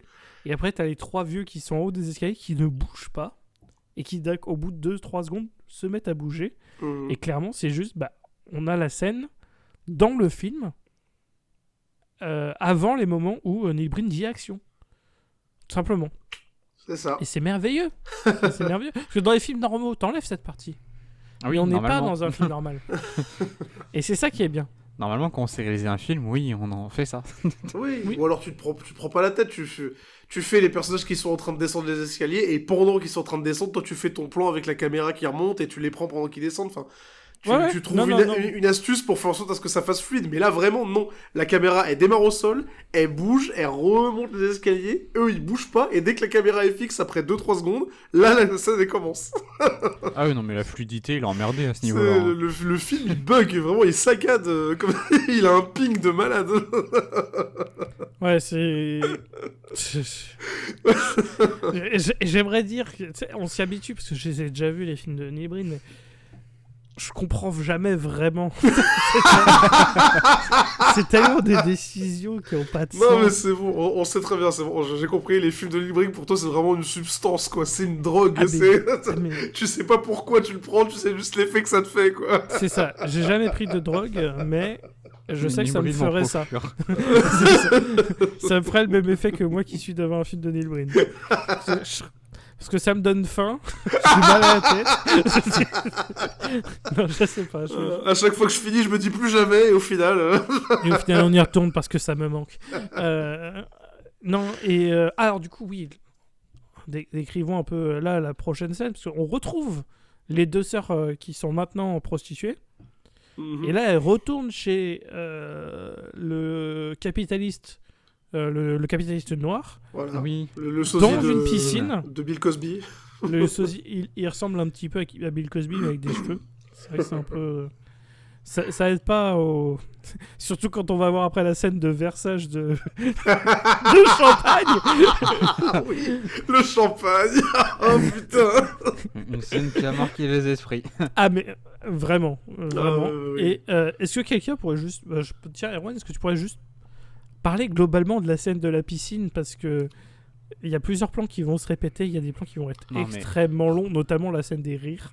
Est-ce que tu pourrais juste nous donner une petite description rapide de la scène? Déjà, premier plan, t'as la caméra qui longe le long de la piscine, qui filme les 2 blondes qui sont sur des matelas gonflables, donc ventre contre... Enfin, en train de bronzer sur le ventre. Et on a un plan sur le capitaliste, en mode, bon, c'est une introduction. Pas de souci. Ensuite, on a un autre plan où les filles rentrent dans la piscine en disant « Ah, l'eau elle est froide, machin ». Tu fais « Ok ». Bon. Et le capitaliste fait son regard vicieux. T'es en mode « Bon, je le comprends ». C'est à ce moment-là, j'en bats les couilles. Il a payé, quoi, il profite. Non. Je comprends sa vie, il en profite. Celui qui desserre la cravate, là, doit dire « Fou là là ». Ça va être chaud. Donc, et les 2 filles rentrent dans la piscine, donc elles jouent, machin. Tu fais, bon, pas de soucis, ça a l'air d'être normal. Et elles remontent dehors la piscine. Tu fais, bon, elles sont venues s'arrêter, ça les a gavées. Plan suivant. Elles sont dans la piscine jusqu'au cou. Et elles essayent de monter sur la matelas gonflable. D'où on a un accident. Accident de tournage en montant sur un matelas gonflable. Il y en a une qui s'est éclaté l'arrière du crâne contre le rebord de la piscine. je pense qu'elle a douillé parce que ça fait bien mal quand tu te fais ça en plus. Et sur la scène d'après, elle faisait la gueule. Donc à mon avis... il y a une grosse dispute. Elle a un bisou de Neil Breen, je comprends. Ça ira. Parce que c'était aussi l'infirmier du tournage. Ah oui. Donc du coup, elles essayent de monter sur le matelas gonflable, bien sûr je précise, en gardant leur maillot de bain, c'est important. Donc elles essayent de monter, donc on s'arrête là, donc là ça s'arrête, donc là elles sortent de la piscine, Elles vont voir le capitaliste qui a enlevé sa cravate, qui apparemment a déboutonné le haut de sa chemise. Tu sens que il s'apprête à vivre le... Voilà, quoi. Là, la scène, elle te hurle comme quoi ça va baiser. Hein. Tu sens que ça sent le cul, quoi. Ah ouais. Mais du coup, on arrive sur la scène où elles remontent, elles commencent à défaire leur haut de maillot de bain pour l'enlever. Et là, du coup, elles se tiennent, un image en plan de face où elles se tiennent les seins et elles rigolent. Voilà. Et rigolent. Rigole encore, au cas où. Et là, le capitaliste se dit, tiens, et si je vais servir du champagne, de la San Pellegrino, je sais pas quoi ça ressemble, je suis désolé, allez vous faire faute. Et pour décrire cette... Alors Rémi avait une bonne définition, disant que si vous tapez Golden Shower, je pense que c'est comme ça qu'on a servi ses verres. Voilà. C'est le même bruitage. Vraiment, non, mais il sert du champagne comme quelqu'un qui pisse. Sur le sol, en fait, tout simplement. C'est le même bruitage. C'est le mec bourré qui sait pas viser ses toilettes, quoi. Mais vraiment, c'est vraiment ça. C'est genre le jet il est hors champ déjà, on voit pas la bouteille, on voit juste le champagne tomber, et c'est vraiment le gars il galère à viser la flûte de champagne. Ah oui, non, mais ça fait vraiment toi qui as l'urinoir, quoi. Et en fait, c'est versé tellement mal que moi, du coup, même si c'est vraiment du champagne, j'en veux pas. Clairement. C'est dégueulasse. Non, mais en plus, comme t'as dit, Zach, t'as l'impression que le mec il a servi le thé. C'est pareil. Oui. C'est ça. Et oui, le mec, il a vraiment servi ça à 2 mètres de distance par rapport à la flûte, quoi. Ouais, genre, il voulait impressionner en servant. Le bruitage fait que du coup, j'en veux pas. Parce que j'ai l'impression que c'est de la pisse. Il y en a plus sur la table que dans les verres. Donc... Non, mais surtout que cette scène elle dure longtemps parce qu'il remplit chaque verre. Et c'est pour ça qu'on en parle. Hein. C'est pas juste un mec qui sert un verre, c'est un mec qui sert 3 coupes. Et ça dure peut-être 30-40 secondes. Mais c'est tellement marquant quand ça arrive. Surtout que c'est entre 2 scènes où justement on a les filles qui rigolent pendant 15 minutes. Donc et qu'elles sont les seins dans les mains et t'es rigoles. Toute la scène de la piscine, c'est goldé, quoi. Et d'ailleurs, la conclusion de cette scène, elle bronze à la fin, ventre sur les matelas gonflables. Donc scène du début de la piscine. Effectivement, voilà. Si c'est ça le milieu de la prostitution, effectivement, j'en veux pas. Hein, Tu sais pourquoi tu payes pour des bronzages, quoi. Ouais, parce que moi j'ai l'impression de me faire enfler un peu, tu vois. Le mec, on m'envoie 2 prostituées à la maison, elles vont se faire dorer le cul dans la piscine. Genre, et moi. Et moi j'ai plus qu'à jouer avec mon champagne, putain. Avec d'ailleurs un beau faux montage aussi, et un faux raccord, je veux dire. Parce on le voyait enlever sa cravate. Et le plan d'après, il avait toujours sa cravate. En fait, c'est la déception, elle était là, du coup, il a remis sa cravate. C'est pas ce soir que j'ai compris. Donc, voilà, ou alors ça l'a tellement coupé, la façon dont le champagne a été servi, ça l'a tellement coupé que du coup il a fait non, j'ai plus envie. Non, c'est bon, allez, hein. J'ai pas envie en fait, laissez-moi. Les filles, remettez votre maillot, rentrez là, c'est bon. Je vais rentrer, je vais lire un livre, ça va faire du bien. Je vais me remettre en question un petit peu là. Et vraiment, cette scène de la piscine, elle doit durer quoi, 5-6 minutes quoi. Donc c'est trop long. Avec beaucoup de répétitions sur les plans boobs des 2 jeunes filles, quoi. Et quand c'est pas des répétitions, c'est trop long. Oui. Parce que la scène des rires, mais vraiment j'étais mal à l'aise, ça pourrait facilement être une scène de film d'horreur. Ouais. Mais littéralement, c'est des rires forcés qui ne servent à rien. Oui, d'ailleurs, aussi un autre faux raccord, il y en a des tonnes dans le film. Il y a une des... Alors, petit conseil pour ceux qui veulent faire des films, si vous avez quelqu'un qui a des lunettes de soleil réfléchissantes, remplacez-les par des vraies lunettes de soleil, comme ça on verra pas la caméra dans la lunette. Oui. Ce serait, voilà, c'est dommage sinon. Grâce à cette scène, je sais que le caméraman portait un short. Hein. Je suis très content. Comme dans Star Wars, je sais, j'ai la référence. C'était vraiment... ça se voyait bien. Et du coup, sans transition, le mec au fauteuil roulant. Oui, oh putain, il y a trop d'intrigues dans ce film. Non, mais il y a trop d'intrigues qui ne vont nulle part, c'est ça le problème, tu vois. Si, le mec en fauteuil roulant, ça part quelque part, puisque ça va même rejoindre l'intrigue de l'une des 2 prostituées, celle qui est maman. Ouais, au début, je suis désolé, hein, c'est... Ah non, quand tu commences la scène au début, tu sais pas où ça va. Exactement. Je crois que Manu Rue ne savait clairement pas où est-ce qu'il allait avec, hein. Ouais. Vas-y, Zach, raconte-nous cette merveilleuse scène. Cette merveilleuse scène. Donc, du coup, on voit La scène elle commence dans des espèces de décombres, hein, pas loin de, à mon avis, là où il y a la réunion des gangs, etc. quoi. Et on voit, maison, cherche pas. Voilà, on voit un mec qui a l'air d'être un sans-abri handicapé, qui galère à monter sur son fauteuil roulant, et qui en plus de ça se met même pas bien sur son fauteuil roulant vu qu'il a les pieds largement trop hauts par rapport au sol, mais passons, on a l'impression qu'il est sur le point de se faire un examen gynécologique, mais bon, bref, voilà quoi. J'ai eu une coloscopie, j'avais pas les jambes aussi levées que lui. Je vous montrer c'est vraiment pas un beau modèle de fauteuil roulant. Ah, c'est clairement. Ou alors il l'a juste pas bien réglé. Je pense qu'on peut partir là-dessus. Bref. Possible aussi qu'il était juste con, effectivement. Le mec est en train de juger le système de santé américain. Ça va. J'aimerais bien juger, mais il y en a pas. On va pas monopoliser les blagues sur Régine quand même, merde. Nous, on dénonce aussi. Voilà, exactement. Voilà, la santeuse US, c'est pas fou. Ah bah tu peux littéralement crever dans la rue, et bah c'est ce qu'on voit avec ce personnage-là, du coup. Contrairement à nous on crève dans les urgences. Voilà, Aucun rapport. Dans la queue des banques alimentaires. Bah oui, aucun rapport, nous. Donc voilà, du coup, monsieur l'handicapé s'en va faire un tour en ville, du coup, et se retrouve devant le panneau de Las Vegas où il y a plein de touristes. Qui sont là en train des touristes, vrais touristes, hein, qui prennent des photos et tout. Enfin, ça se voit que c'est des vrais touristes, la manière dont ils jouent le touriste. C'est... Oui. Je le reconnais, vous êtes français, bizarre. Mais non, je suis touriste. Bref. Non, pas du tout. Et du coup, voilà, il piétine sans faire exprès. Enfin, il roule sur le pied d'un touriste qui le prend visiblement très très mal et qui dit what the fuck, et il le pousse du coup. Et l'handicapé se retrouve au sol avec sa chaise retournée, tout ça. Et super Neil Breen, héros de l'espace, Ken le survivant, débarque. Et va d'abord retrouver le vilain monsieur qui a poussé l'handicapé. Il lui fait un coup de tiens, regarde, ça c'est ma main magique qui fait de la lumière. Et boum, le monsieur il pleure du sang. Habituez-vous au côté pleurer du sang, c'est un truc qui revient plusieurs fois dans le film. Ça arrive vraiment un petit paquet de fois. Ouais, le côté ah, je pleure du sang, ouais, voilà, et je m'en vais en courant paniqué.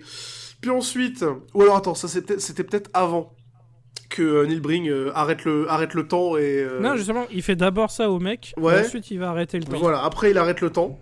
Du coup, les vrais touristes, qui sont vraiment des touristes, sont en mode 1, 2, 3 soleil, devant le panneau Las Vegas. Et c'est là aussi qu'on voit que ça touche que les personnes, parce que la première fois qu'il avait arrêté le temps, c'était dans le désert. Oui. Donc tu dis, bon, il y a 2 personnes qui bougent pas, peut-être qu'il arrête tout. Non, là, c'est vraiment que 3 personnes qui sont arrêtées, les 3 touristes, parce qu'on a toujours littéralement les bagels la vie en arrière-plan, voilà, tout va bien. Toute la ville continue de vivre, il n'y a aucun problème. Voilà, c'est pas pour montrer qu'il a aucun budget. Hein. Ça n'a rien à voir. Voilà, ou qu'il est incompétent de tourner ça dans un endroit où il y a de la circulation, enfin bon, bref. Je viens de dire que ça n'a rien à voir. Ça n'a rien à voir. Aucun rapport. Aucun rapport. Du coup, voilà. Balance, là. Il aide le personnage handicapé à se remettre sur sa chaise et voilà quoi, de toute façon, Neil Breen, il est trop beau, il est trop super Jésus, malgré son t-shirt troué, en fait, il a un cœur gros comme ça, tu vois. Genre, il dépasse de son t-shirt troué. Ah, c'est une aération. C'est bon, on a compris, on a résolu le mystère. Et voilà quoi. C'est pas impossible. C'est ça, et du coup, ainsi commence l'arc narratif de l'handicapé en fauteuil roulant, sauvé par Neil Breen. On pourrait le penser, mais non. Oui.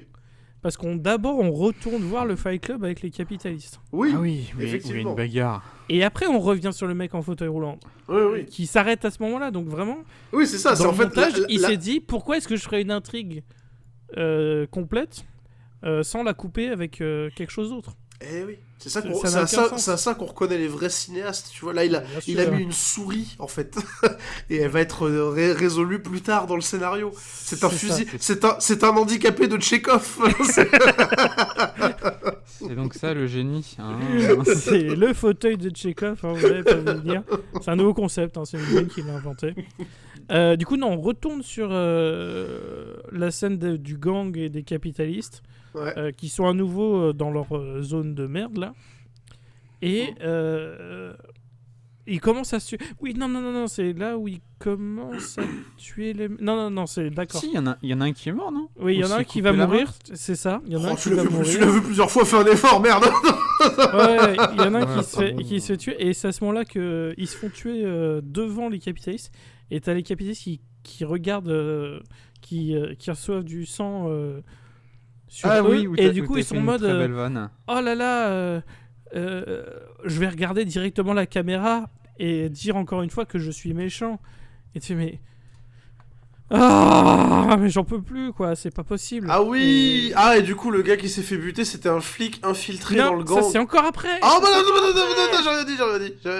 Ça c'est encore après. Parce qu'on va revenir. Oui, parce qu'on va revenir dans une autre scène de Fight Club où là effectivement. C'est bon, vous pouvez arrêter d'écouter, désolé. Putain, t'es nanarologue ou t'es pas nanarologue? Oui, mais je sais pas, fais chier. Putain. Non, là ils sont encore en mode ouais, on est des méchants, Et t'as les deux prostituées qui sont de nouveau là. Et t'en as une, donc la mère qui dit moi j'en ai marre d'être prostituée. T'as l'autre qui est sa sœur qui dit moi je m'en fiche parce que comme je suis droguée, et ben je sens rien, donc j'ai juste à compter les billets une fois que c'est fini. Nice. Super. Et sans transition, on revient sur Neil Breen qui conduit sa bagnole, et t'as une autre bagnole qui va essayer d'écraser l'handicapé parce qu'on revient sur l'handicapé. Ah oui, effectivement. Et là t'as Neil Breen qui va arrêter le temps et qui va faire pleurer du sang les deux mecs. Oui, c'est mon pote Elie. Et du coup ouais, c'est ça, il arrête, il les bouge plus et il leur fait pleurer du sang. Et ensuite on revient sur la prostituée qui est de nouveau dans cette scène là, donc aucune transition de rien, de nulle part évidemment, hein. Faut juste suivre parce que bordel. Ouais. Et elle est plus prostituée à ce moment-là. Et attends, c'est quoi? Notez qu'on fait vraiment beaucoup d'efforts pour essayer de vous résumer ça, mais le film nous aide pas, quoi, clairement. Oui. Attends, non, on a le truc avec le vieux en fauteuil roulant, mais on n'a pas encore le truc où il transforme le vieux en... Non, c'est après, ça, Non, ça ne se spoil pas. Ouais. Donc là, on est sur l'autre prostituée qui disait il n'y a pas 2 minutes qu'elle était contente d'être droguée pour compter les pays. Et là, elle est avec son mec, il semblerait, qui est un Chinois. Et qui dit oh là là, activiste écologique, c'est compliqué, donc je vais continuer de me prostituer. Et lui, il dit rien parce qu'on sait qu'elle pense ça parce que du coup le film est très subtil. Elle parle et après il y a sa voix qui continue et on comprend que c'est ses pensées.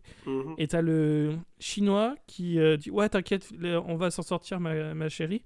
Et en fait, lui, il se met à penser, de toute façon, je vais aller piquer des bagnoles et ça va bien se passer. Oh putain. Et les deux se mettent à marcher, et là, elle regarde Neil Breen et elle dit « Ah, mais je crois que je le connais, lui. » Et après, ils se remettent à marcher. Ouais. Et c'est là... Oui, oh putain, c'est là qu'on a la scène du bisou Eskimo, avec Neil Breen qui a un masque. Pour la première fois, parce que ça va revenir après. Oh mon dieu! Ouais. Sachez-le, une des deux blondes a des ailes d'ange dans le dos. Oui. Ça nous a aidé à savoir. Sauf Zach. Laquelle? Mais c'est Zach qui a du mal avec le blond platine et le blond foncé. Oui, mais ça nous a aidé. Voilà quoi. Tu confonds les femmes. Je confonds mes prostituées, c'est dommage. C'est dommage. Bref, effectivement, il y en a une des deux qui a un tatouage en forme d'aile d'ange dans le dos. Et c'est pratique pour savoir que c'est elle du coup qui va faire le bisou magique avec Neil Breen. Celle qui est contente d'être prostituée, hein, réellement. Oui, c'est celle qui est contente d'être prostituée.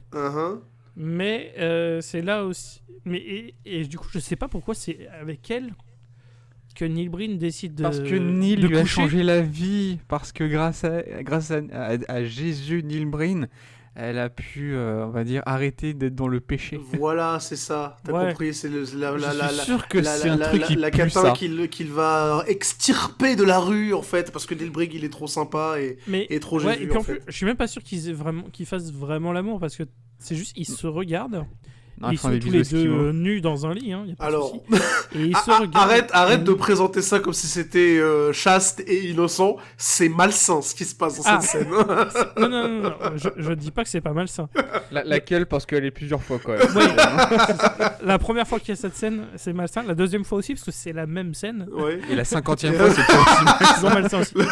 La 50e fois, c'est toujours malsain, mais c'est un peu fascinant, tu vois. Le vrai problème, c'est qu'ils se font des petits bisous esquimaux, donc voilà. C'est qu'on voit, on alterne entre Neil Breen normal et Neil Breen avec son putain de masque d'Halloween qui revient là, de merde. Oui. Et il continue de faire des bisous esquimaux avec l'actrice.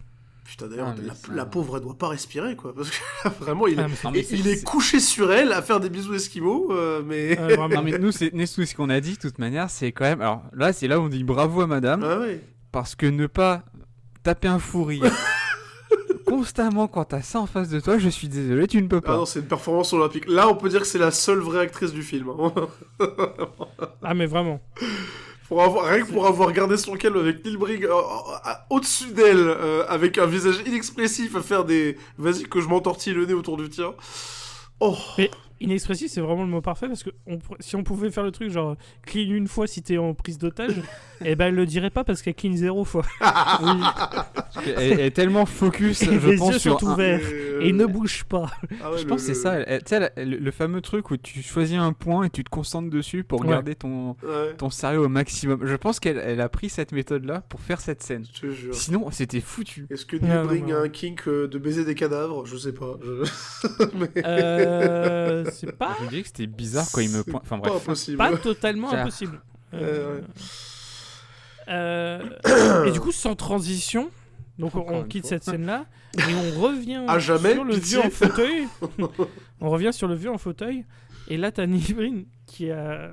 Non, le vieux en fauteuil, il croise la deuxième prostituée. La maman.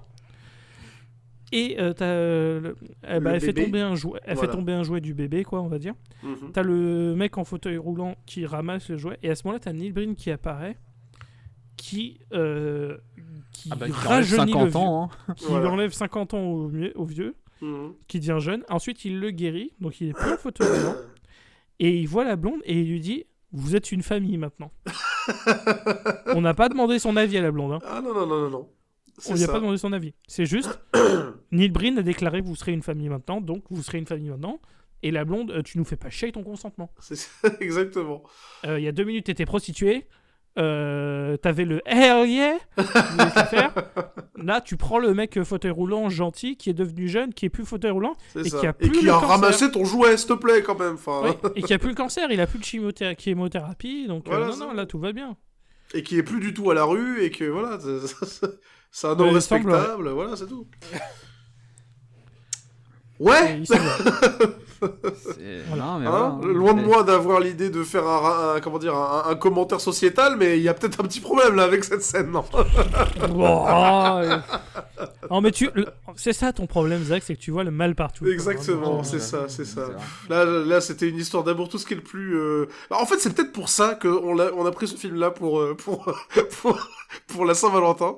Hein, parce que là, c'est vraiment comme ça que devraient être toutes les histoires de couple, en fait. Hein, on est d'accord, hein. Vous devriez faire des bisous esquimaux. Des bisous esquimaux avec un parfait inconnu, et vous marier et faire votre vie avec un ancien handicapé que vous venez de rencontrer. Enfin, bref, voilà. Hein, l'amour, tout ça. Ah, putain de merde.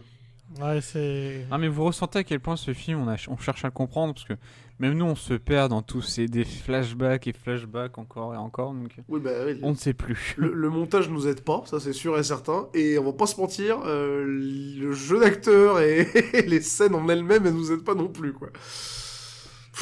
Non, y a rien qui nous aide. Y a rien qui nous aide, clairement. Rien ne nous aide. Comme tu l'as dit en plus, hier, avant et après le visionnage, faut pas y aller avec des dents de lait pour aller voir ce film.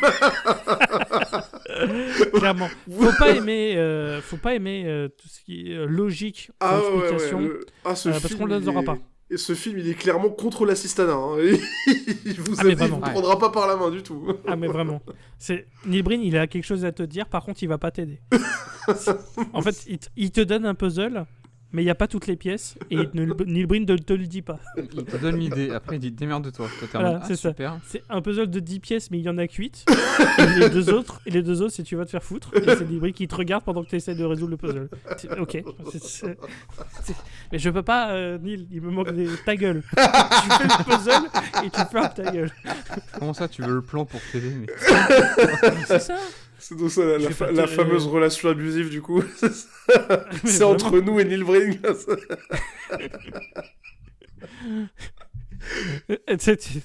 Tu traînes avec Neil Breen et tu reviens, t'as un coca. Non, mais je suis très maladroit. Il a un bon fond, vous savez.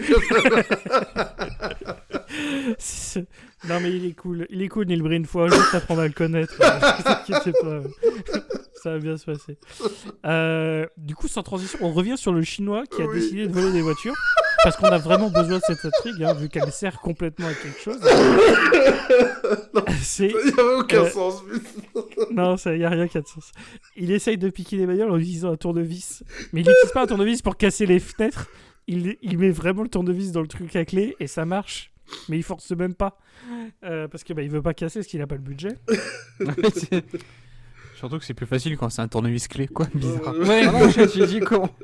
Et du coup, on le voit 2-3 fois piquer des trucs. Et après, il retourne. Non, pas il retourne. Il va dans la zone avec le gang. Et il dit moi, j'aimerais bien rejoindre votre gang. Et t'as le gang, il fait nous, on veut bien. Par contre, tu voles des trucs dans notre territoire. Et ça, c'est pas bien. Et du coup, on va te trancher la gorge. Donc, il se fait trancher la gorge. Et c'est là que t'as sa copine, qui est donc l'autre prostituée, la sœur de la blonde qui vient d'être mise en famille sans qu'on lui demande son avis. Celle qui a les ailes d'ange dans le dos. Elle regarde et elle se met à crier. Oh oui. Oh putain. Plusieurs fois. Elle crie plusieurs fois. Oh là là, et je pense que c'est le même cri qui est répété plein de fois dans la scène. Pareil, le problème, c'est qu'il les répète littéralement scène après scène. Donc, t'as 3 scènes de suite où c'est le même plan de elle qui crie. Donc, c'est un problème.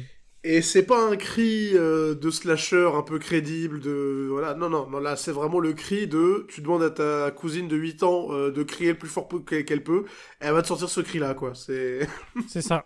C'est le cri de « Ah, je crie !»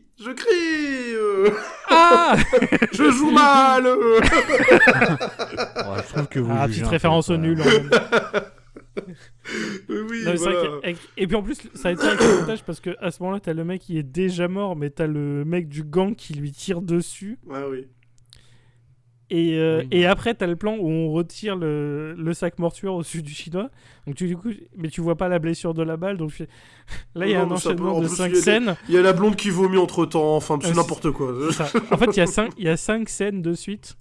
Et en fait, il y a que 3 plans différents. Et c'est pas mis dans le bon ordre. Il y a rien qui est mis dans le bon ordre. Ah oui, non, mais... Et du coup, tu comprends rien. Il a pas lu son scénario à ce moment-là, il était un peu perdu. Scénario, non, son scénario. Qu'est-ce qu'il me raconte? Qu'est-ce qu'il me raconte? Avec ces noms savants, là, c'est du latin. Il a pas lu son schéma de pensée, pardon. Ouais. Il a pas su bien l'expliquer aux autres personnes. Ouais, clairement. Et c'est là qu'on a la scène, du coup, justement, du flic infiltré.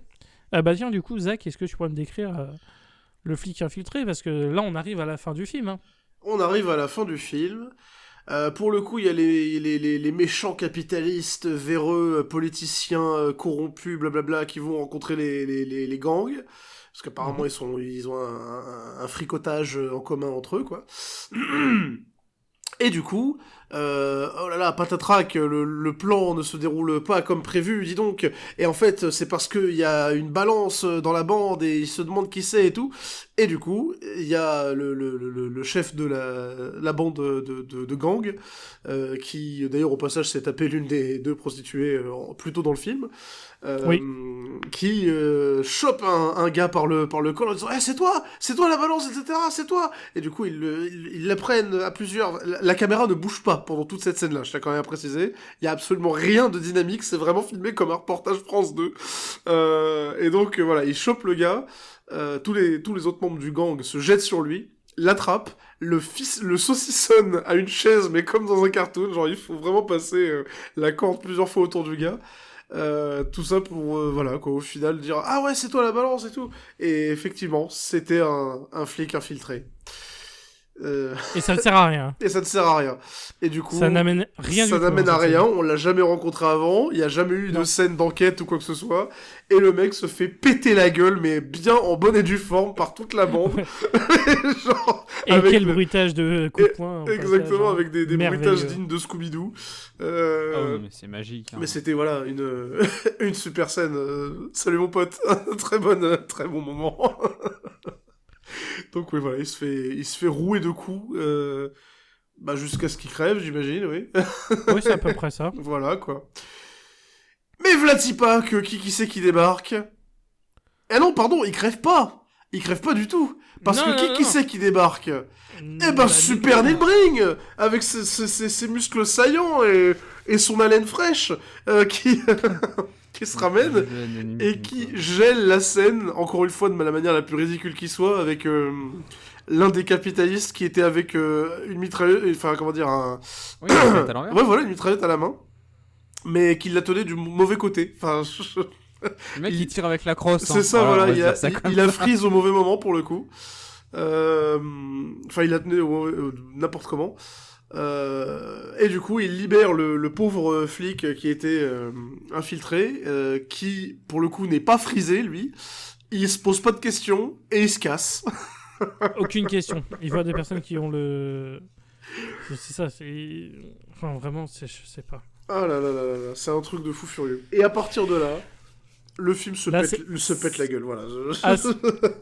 Là, c'est vraiment la foire à la saucisse. Jusqu'à la fin du film, maintenant, c'est que la foire à la saucisse. C'est ça. Mais surtout que dans cette scène de bataille, c'est à ce moment-là, je crois qu'il sépare la blonde aussi du groupe de mafieux, non? Oh, j'ai un trou de mémoire. Oui, il y a de ça aussi, je crois, effectivement, parce que la blonde est là, à ce moment-là, dans la scène de... Parce qu'elle a vomi, donc... oui, elle était là. Et c'est là où il lui dit, oh là là, Enfin, non. En fait, techniquement, vu qu'il va y avoir tout le bordel avec tous les flashbacks qui vont se répéter encore et encore, avec la scène dans le désert, avec les croix, oui. En fait, tout ça se passe en même temps. Donc du coup, la temporalité du film, c'est n'importe quoi. Donc oui, il va y avoir ça, mais après un instant psychédélique. Je crois. Un instant. J'avoue que je sais plus. Je vais pas te mentir. Parce que là, du coup, vu qu'il a sauvé un mini AVC. Vu qu'il a sauvé le flic, vu qu'il a sauvé la nana, il va punir les mafieux. Et qu'est-ce que Cyber Jésus Neil Bring fait? Eh ben, il les fait tenir sur une croix. Enfin, pardon. Oui, c'est ça, il les met sur une croix. Ils tiennent la croix parce qu'on voit que le budget planter une croix dans la terre, c'est compliqué. Donc t'as les mecs, ils tiennent les planches sur leurs épaules et puis ils font genre ils sont crucifiés. C'est ça. Pendant 5 minutes. Et c'était un flash forward parce qu'en fait les croix on les avait vues, rappelez-vous, au tout début du film. Sauf que maintenant les croix, y a les bonhommes dessus, y a les taches de sang là où c'est censé avoir eu la crucifixion, tout ça. Enfin, c'est symbolique, tout ça. Tu peux pas comprendre. C'est comment dire. C'est du ciné indé. C'est voilà quoi. Ouais, non, je sais pas. non, personne ne sait. Oui, tout à fait. Montrez-moi quelqu'un qui a compris ce film et je vous désignerai un menteur. Voilà, c'est tout. Eh ben, je vais te montrer Neil Bring. Tout simplement. Ouais, donc c'est vrai que le film, pour le dernier quart d'heure, c'est la foire à la saucisse. On a des plans on refait l'intro dans l'autre sens. Et en même temps, t'as Neil Bring qui parle. Qui nous fait globalement son programme politique, au passage. Elle dit ouais, l'écologie, l'énergie solaire, tout ça. Bon. Quel dommage que l'humanité s'y soit mis aussi tard. Voilà. Je veux bien. Bon, je devais condamner l'humanité, me débarrasser de vous en venant, mais je vous rends quand même, je vous donne quand même une chance. Voilà. Et t'as la prostituée qui, du coup, on se retape la scène des bisous esquimaux.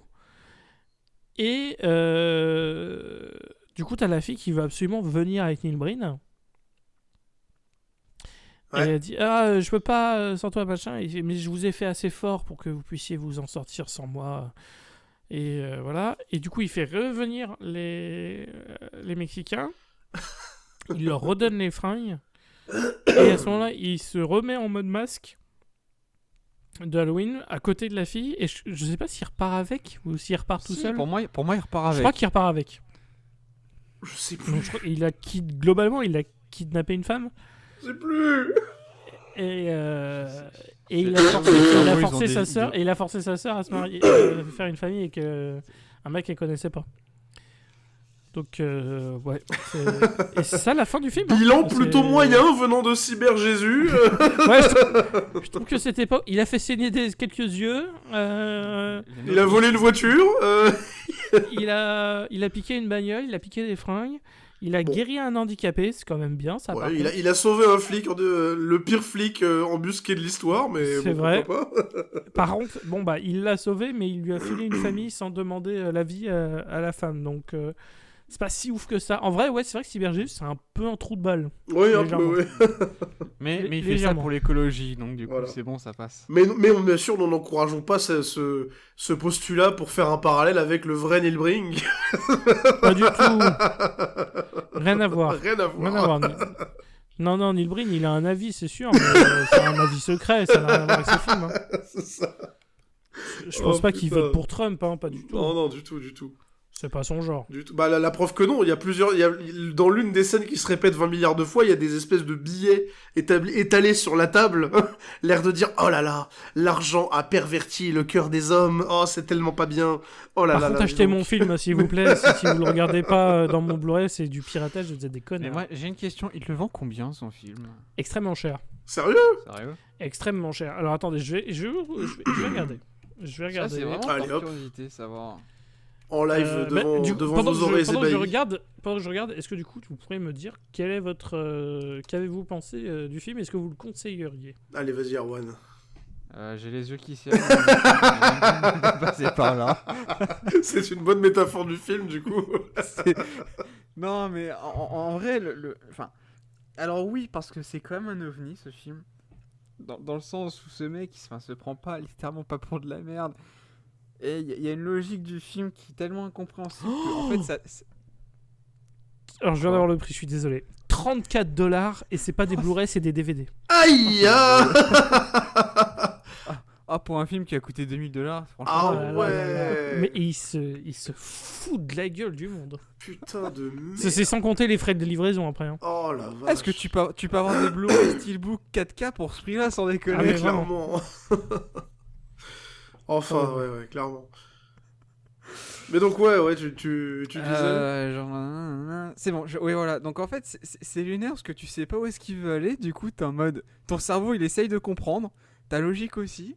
Et en fait, tu te rends compte qu'il y en a pas. Mais tu sais pas pourquoi, tu cherches à aller plus loin. Mais, ouais, en fait, le truc...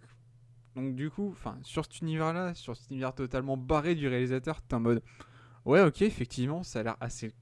drôle.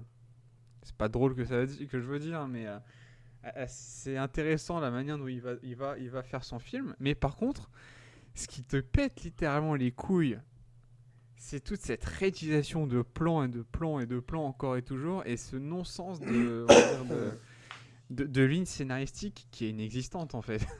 Ouais.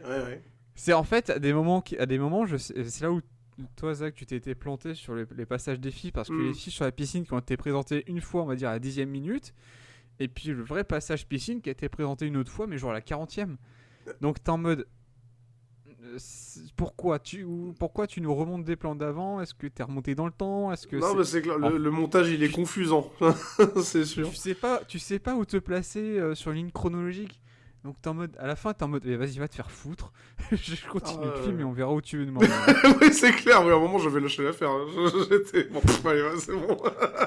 Au final pour finir sur 5 minutes de Neil Breen dans le désert, qui au final te refait la même scène que Neil Breen dans le désert du début, où en plus, attention effet spécial, hein, parce que sur la première scène il avait ses 2 pieds qui atterrissaient sur le sable du désert, et là attention il a juste fait un reverse de la magnétoscope. Pour faire genre qu'il décolle quoi.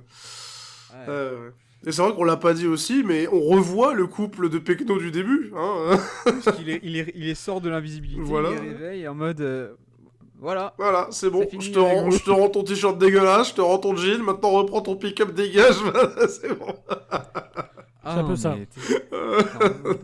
En fait, t'as l'impression qu'il a des idées qui pourraient être pas mal. Parce que bon, l'écologie face au capitalisme, t'es en mode... Avec on va dire, il y a un petit côté mystique du Jésus, t'es en mode, bon, sur le papier, ça pourrait tenir, tu vois. Mais en fait, t'as tout qui est derrière qui fait que ça part en couille complet, quoi. Ouais. Donc, carrément. Ça, c'est mon avis. Donc oui, je conseillerais juste pour voir mes amis saigner du sang maintenant par les yeux. D'accord. Ouais, moi du coup, plutôt pareil en fait. C'est-à-dire que je le conseillerais aussi, même si c'est extrêmement, mon Dieu, c'est lunaire comme situation, euh, comme expérience même, on peut dire ça. Hein. Je veux dire, le Neil Breen là vraiment, c'était fou. Je comprends la réputation du gars. On va pas se mentir. Là, c'est pour moi, voilà, là du peu que j'en ai vu, c'est vraiment un personnage. Je l'avais comparé à Tommy Wiseau là au début de l'enregistrement, mais voilà, c'était le Alain Delon, mais même en version extra plus de large, voilà quoi, en termes de taille de ciboulot, un Neil Breen gros cerveau.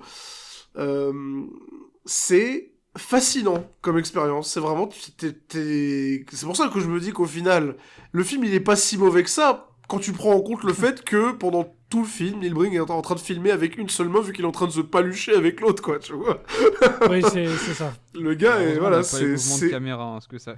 C'est ça, c'est vraiment une ode à sa propre gloire, à sa propre personne. Je suis surpris de pas avoir le panneau en fin de film basé sur une histoire vraie. Mais basé sur ma vie. Basé sur ma vie. CF, moi. Vraiment. Mais ouais. C'est lunaire comme expérience. Effectivement, le montage, il est très troublant. Si j'étais de mauvaise foi, je dirais que c'est quand même une sacrée bonne excuse pour pouvoir juste gratter beaucoup de temps et réussir à avoir un truc de 1h30 à peu près. Non mais excuse monsieur. Non mais je peux pas vous laisser. C'est une supposition, ce ne sont pas des allégations. Voilà. Non mais je peux pas vous laisser dire ça comme ça, c'est impossible. Votre honneur, je n'ai pas, voilà, retirez ça du greffier s'il vous plaît. Votre honneur, c'est un rapport protégé, je portais un gant. Non, ouais. Je peux pas te laisser dire ça, Zach. C'est pas du tout le genre de la maison. Ah non, mais c'est vrai. Excuse-moi, parce que c'est vrai que les 8 milliards de répétitions en début, milieu et fin de film, c'est une volonté artistique. Une volonté artistique qui ont à chaque fois un but. Alors le but, va falloir, je pense, demander à Neil Breen directement de lui expliquer. De faire des tonnes d'économies, tout simplement. Mais voilà quoi. Donc ouais. Donc vous êtes devenus des convertis finalement. Mais en tout cas ça me rend très très très curieux de voir ce qu'il a fait après quoi. Moi je veux bien le rendez-vous annuel du film de Neil Breen. On se fait un film par an de lui. Moi ça me botterait bien, tu vois. Et ça me botterait bien aussi que ce soit un jour férié. Genre qu'on fériérise un jour pour ça, tu vois. C'est le 7 mars. C'est le Neil Breen Day. Hein, c'est bon. Let's go. En plus son prochain film, je l'aime particulièrement, c'est Fateful Findings. Oh putain. Ah oui, et justement, ça me permet de rebondir là-dessus. Ouais. Ça m'a fait beaucoup penser à justement des films évangélistes. Les films, tu vois, sponsorisés par l'église catholique américaine, tu vois, les films genre Faith plus One, des trucs comme ça, tu vois, où Dieu est mort, Dieu n'est pas mort, je sais plus quoi. God is not dead. God is not dead, voilà. Ça m'a fait beaucoup penser à ça, pour le côté déjà mal joué, monté en mode on prend notre temps pour les plans, et surtout le côté moralisateur à fond. Voilà quoi. Tu fais un film évangéliste avec le réalisateur qui se prend pas pour de la merde et qui occupe 90% des plans, t'as un Neil Breen globalement, hein, c'est à peu près ça. Voilà quoi. C'est à peu près ça. Du coup, alors moi je suis déjà un converti, moi voilà, donc ce film, je ne peux que vous encourager. Le mec qui est déjà au Neil Breen. Rejoignez la religion du seul réalisateur de cette industrie. Moi je suis fan du monsieur, donc je vous encourage fortement à regarder I Am Here Now. Par contre, on l'a dit plusieurs fois, hein, mais je tiens à insister, faut se l'enfiler quand même. c'est pas une introduction. On parle pas du DVD à 34 €. Hein. De toute façon, c'est Neil Breen qui vous enfile derrière. C'est pas une introduction au nanar. C'est pas un truc à montrer aux copains qui n'ont jamais vu de nanar en disant tiens, t'auras un nanar à me conseiller. Ouais, je te conseille du Neil Breen. Non. Ça, c'est un film pour les gens expérimentés. Oui, il faut avoir du vécu quand même. Qui veulent avoir une autre saveur de nanar. Voilà. Mais c'est quelque chose qu'il faut savourer. C'est ça. Faut voir ça comme de l'onologie du nanar. Il faut un peu d'expérience pour apprécier toutes les textures, toutes les saveurs. Tu vas pas avec de la villageoise. Là, c'est pas de la villageoise. Là, c'est du vin puissant. Tu le mets dans le nez, tu le mets en bouche, tu craches, tu réessayes. Enfin voilà, c'est. Tu fais tourner le vin dans le verre. C'est un peu comme les bières. Toi, au début, t'es jeune, t'es assez 64, et là, t'es vraiment sur des bières que toi t'aimes ou t'as trouvé ton style. Et celle-là, c'est une IPA très étrangère que t'as jamais goûtée et qui a un goût très spécial. Mais tu trouves des circonstances où tu te dis, en vrai, mais elle est pas mal. C'est ça. En vrai, il y a de l'intérêt. On s'adapte à toute comparaison. Il est supérieur à Double Down, si vous voulez. Plus fun, je trouve, que Double Down, et moins ennuyeux que Double Down. Donc voilà.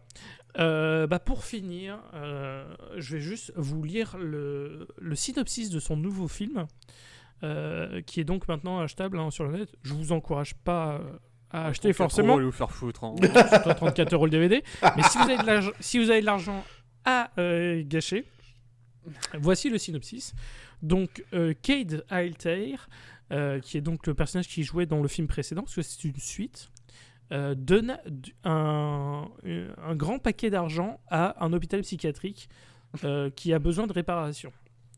Seulement, l'hôpital est en fait une couverture pour une expérience du gouvernement qui concerne le trafic d'êtres humains. Avec des jeunes patients qui sont kidnappés et le sang pris pour des expériences génétiques. Son frère jumeau Cale refait surface, kidnappe les patients pour des expériences avant que son frère Cade puisse les sauver. Mais Cade a son propre plan. Il a l'intention de transformer ces patients de l'hôpital psychiatrique pour qu'ils deviennent des guerriers mystiques. À la fin, son plan réussit à arrêter les vilains. Attends, t'es en ça, train de dire qu'il y a deux Neil Breen ? Oui, alors depuis Twisted Pair, donc son 5e film, et donc là maintenant Cade the Torture Crossing, il y a 2 Neil Breen. Il joue 2 frères jumeaux, un gentil et un méchant. Un ne suffisait pas. Non, il faut 2 Neil Breen, mais on les différencie parce qu'il y a un Neil Breen qui a une fausse barbe. J'ai cru que t'allais dire la bandeau de pirate. Eh ben presque.